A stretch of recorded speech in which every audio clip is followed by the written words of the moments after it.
About it. All right, Johnny Mac, as we continue to roll along here, we've seen one preseason game. We are, I think, 12. Was that what we are? 12 practices deep. Is that what that was on Tuesday, I on think Wednesday or Monday? 12 was Monday, yeah. Yeah, 12 was Monday. All right, John. Something we've talked about consistently through the summer here is the backup quarterback situation. What do you think it's going to take for Howie to pull the trigger on moving one of them? Or do you think it's better for him to just stand pat, keep them both, not look to get, because I don't know. I don't know what you're going to get. What, a seventh? Sixth? What do you think it takes for I Howie think to move on or to make some changes in that room? I don't think the value is enough to move anybody. And I don't think Cole Payton's ready. Now, I mean, Jalen Hurts has been very durable, and the hope is that you never have to see any of them. But I mean, football's football, and everybody gets hurt eventually. And I just, as I said, luck can turn pretty quickly. It's I'd prefer to keep them both because I don't think Cole Payton's ready. And you say, well, he's the third string quarterback. Again, and Vic talked about it. The getting callous to play football last week. And I'm glad he brought that up because I talk about it all the time with starting quarterbacks. You see these starting quarterbacks who play, and Jalen's been dinged up, but the vast majority of his career he's played 15 to 17 games. Except his rookie season. And, you see it all the time when these guys, I remember when Kirk Cousins got hurt, he played 17 games for, I don't know, 8, 9, years in a row, whatever. Maybe sad for at the end of the year, but was always out there and he gets hurt. And then the backup has to come in. He's not used to playing and he gets hurt. And then all of a sudden he's not callous to the position. And then all of a sudden you're down to number 3. I don't think the Eagles want to be in that situation. Prepare for the rainy day, but hope it doesn't come. So I keep them both because Cole Payton's not ready to play. And you're not getting anything anyway for Andy Dalton or Tanner McKee. So just ride it out. But I do think Andy Dalton's going to be the backup quarterback. Yeah, fair enough. We'll see what ends up happening with that, or if it's important at all. It's just something they seem to have always valued. John, we care so much about backup. I mean, are they in a good enough spot? I don't know. We felt like the room was really good. One preseason game later, we no longer feel like it's so good. So we'll see what ends up happening. Well, it's not about the game. It's about consistently at practice. I mean, Andy's had some good days of practice. Tanner hasn't had many good days dating back to I don't get the whole Tanner McKee thing. Like, it feels like the things he did well when he did them, and he was never, I mean, let's be real, he was never a big time quarterback or anything. He was a 6th-round draft pick. But it feels like the things he did well, he's like completely lost. Yeah, I'm with you. I can't explain it. I wish I could. It's not like they're asking him to run quarterback sneaks, or quarterback draws, and he's not doing it well. It's like he can't get the ball out anymore. I don't know. Yeah, maybe it's just the new offense and being hesitant. It certainly looks to me like he's lost confidence, and that's a big thing for a professional athlete. And how do you get it back? I don't know, but right now he doesn't look like a backup quarterback. But as a number 3, I think it's a good enough insurance policy that I don't want to give up on it just for a 6th-round pick. And you can now Jason La Canfora came out and brought up the JJ McCarthy stuff. I would say 2 things about that. It's definitely an Eagles-y move. I have no idea what they thought of him when he was coming out because it never came up. And if they did like him, that would be a classic Eagles move. You buy low on somebody with some upside, but I just don't think he has any upside. I don't. Or very little. Obviously, he could play better than he has. He would almost have to. But I don't see him as much better than what they have now as a potential backup. So I don't think you're upgrading. And I don't think, if things go wrong with Jalen Hurts this year and you have to move on next year to a different quarterback, I can't imagine that they would say, oh, yeah, we're going to bet on JJ. I can't imagine it. So I don't know where Jason got that. And I will gladly come on and say, nice call if they trade for him. And maybe it's my personal bias because I just don't think he can play. But Me neither. What do you think they'd have to send? not much. Day 3 pick. But I mean, that's not the problem. I just don't think it's an upgrade. And I think a lot of people would view it as an upgrade because of the name and because of where he was drafted. Again, the big name trap. But if I had to win a game, I'd rather go with Andy Dalton. Now, if you have to play 17 games, that's different. But if you have to win a game late in the season because Jalen Hurts sprains his ankle, I'd rather go with Andy Dalton than J.J. McCarthy. Yeah, I definitely would. I guess it would be a buy low, sell high type of situation for JJ McCarthy. I don't see the reason in bringing him in. John, the rest of the roster here with Howie Roseman, where do you think he needs to address after watching 12 practices up close? You seen one preseason game up close. You drove all the way to Baltimore to watch that stink show over the weekend. If you were Howie and you could address one spot, where would it be right now? And what, big picture, or how would you view some of the positions right now that Howie might address? I mean, last year it took all the way up to the trade deadline for him to address, the edge rusher position. So the window doesn't close when the season begins. Howie will be active all throughout. But what are those spots right now that you think could be a move this summer or even a move in the first half of the year, depending on how things look? Well, I think there's two obvious ones. One complicated by a draft pick, but I think they have a need at safety, which we all knew coming in. And we'll see what he does. And then tight end. They're just not good enough at tight end, especially considering they're going to play more 12, I would think. Now, I don't know how they can play a lot of 13. But if they want to use these multiple personnel sets, and they certainly do, they need an upgrade at tight end behind Dallas Goedert, which is disappointing considering, the second round pick. And then safety, obviously. And Marcus Epps is just, an average player, but you want to get better. And for whatever reason, I don't know, because of his versatility hurting him, doesn't seem like Vic wants to go down that route of giving the job to Michael Carter because of his value as a nickel player and a dime player as well. So if they can get a more proven commodity at safety and tight end to me.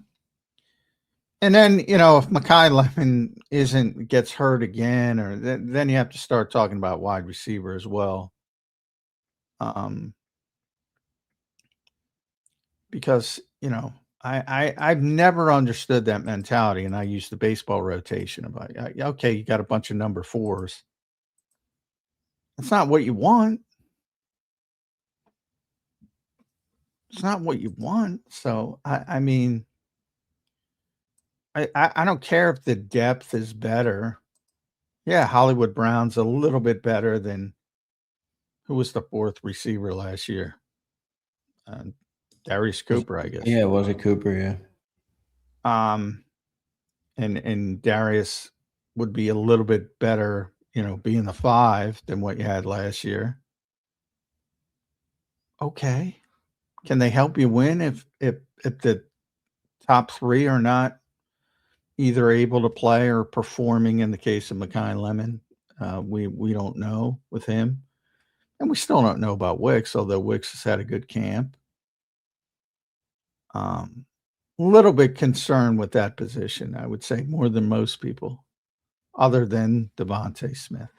It does make it tough though to make a move, right? Just because of the nature of using a first round pick on Lemon. I mean, yeah, well, it makes it tough on the second round pick. So sure, it makes it tough for a first round pick.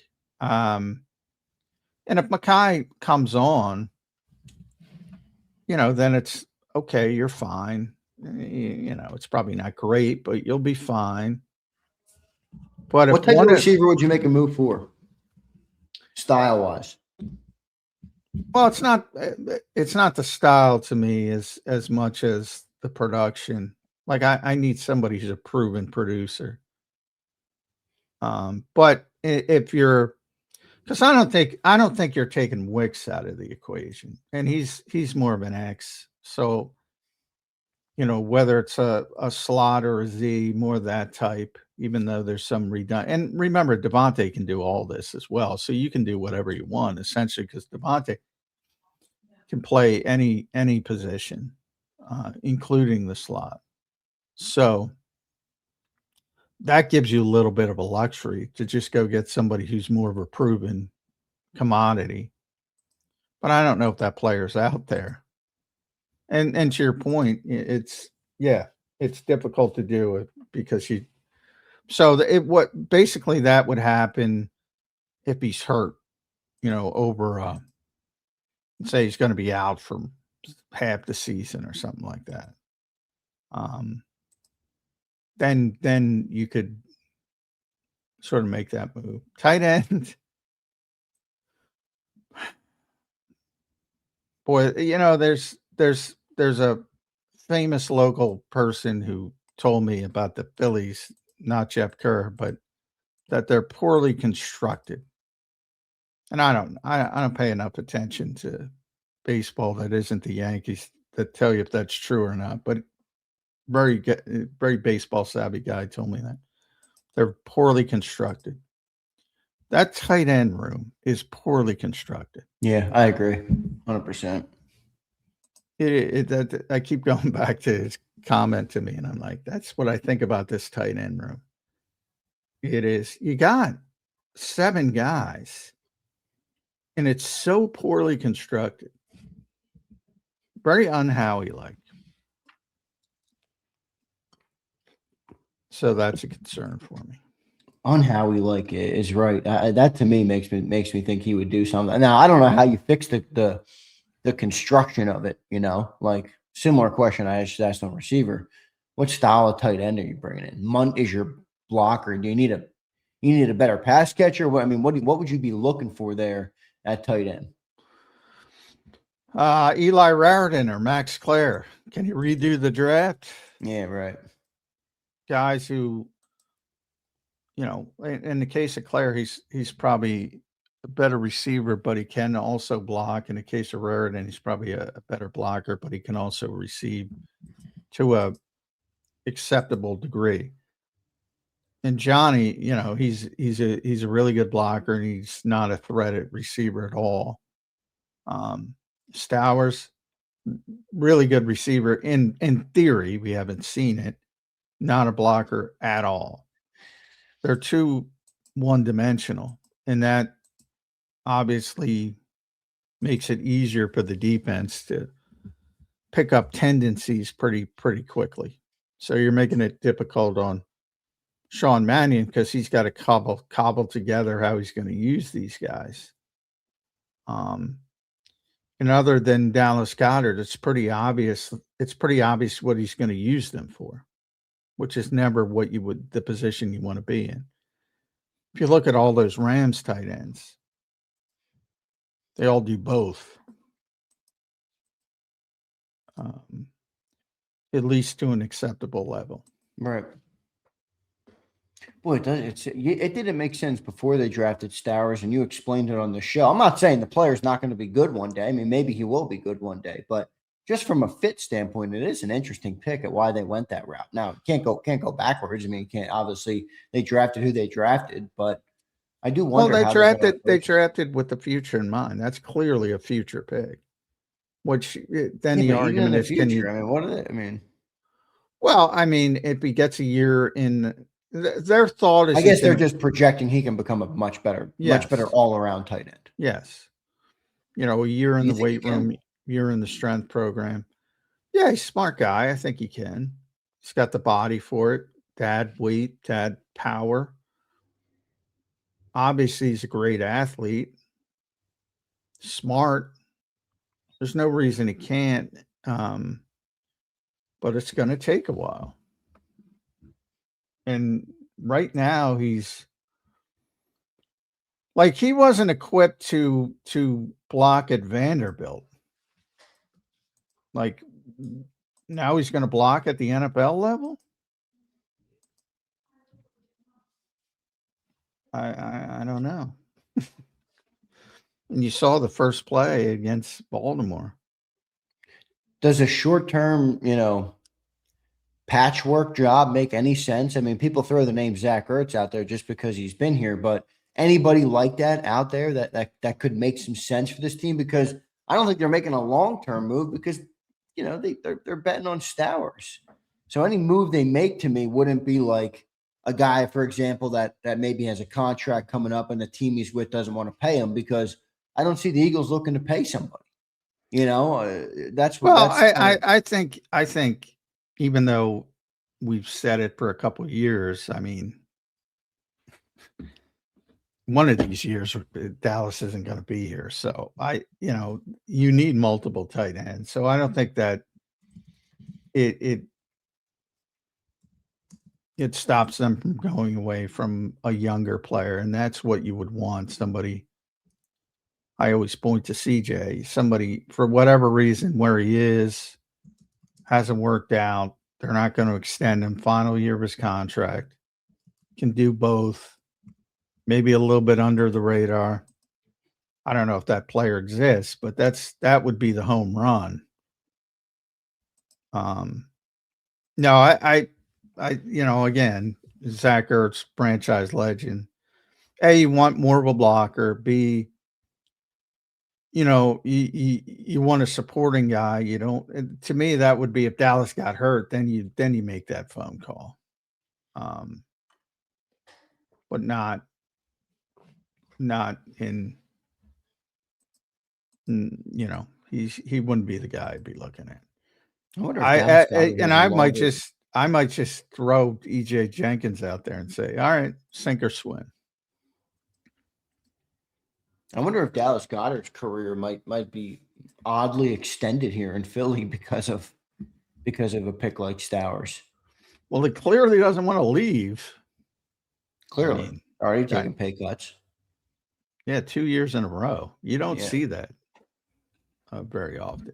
So I can't say I've been burned too much by assuming Dallas Goedert's not going to be here. Think about how many times he pushed back his deadline. Yeah, I mean, he was doing anything he could for the Eagles to make it work. So, I mean, he clearly doesn't want to leave. And if he plays well, maybe run it back again. 1 year, $6 million. Yeah, that's what I'm wondering. I mean, how long was Ertz here after they drafted Goddard? He was here a few years, wasn't he? Yeah. And that became a bit of an issue, which is why I ultimately got traded, though. So, because they wanted to obviously move Dallas sort of ahead of them, and that was a difficult thing to do. And everybody knew he was going to get traded, but took a little bit longer than people expected. So that would have been Nick's first year, 2021. And Dallas got drafted the year after the first Super Bowl, so 2018. So they were here for 3+ years together. But Dallas was clearly the better player, probably by year 2. But Zach was still a big time receiver. I think he caught 88 balls that season. Carson Wentz loved him too. He went to him a lot, man. Oh yeah. So it's difficult. People think it's you get two good tight ends. That's great. Then you got to figure out how to massage the egos and all that stuff. Yep, that's a big part of it. All right, Johnny Mac, good stuff there. We'll see. What would you put the percentage at, the classic Johnny Mac scale at whether Howie would make a move at either of those positions? Before the trade deadline. I won't put it before the season. Well, make a move like 80%. Wow, make a move at those. Yeah. I mean, he make a move. Yeah. At those positions. Make a move at those particular positions. I would say it's over 50, so I'll put it at 55. Wow, okay. More safety than tight end. I don't think he'll make a move at tight end. That's my receiver. concern. You think is far out there? Yeah, I don't think he'll make a move there either. Unfortunately, because to your point, first and second round picks. But if they're not going to help you, and ironically, it's pretty clear the second round pick's not going to help you early, even though the first round pick's been out for 8 practices or whatever it is. He's got more opportunity to help you early. Yeah. Still. And he should. Here's Gary checks in. He says, Johnny Wilson is already in the building. People think Johnny can convert, John. What do you say? Yeah, well, I've always said when Johnny is done here, when he goes to his next team, and it could be this year, but when he goes to his next team, they will move him to tight end. That's my belief. Why don't the Eagles just do it then? Didn't believe. I mean, I haven't talked about it with Nick for a while, but they thought he was a receiver. Now nobody talks about him much, so I guess I could bring it up at some point, but they always saw him as a receiver. And it was more for the blocking aspect, obviously. But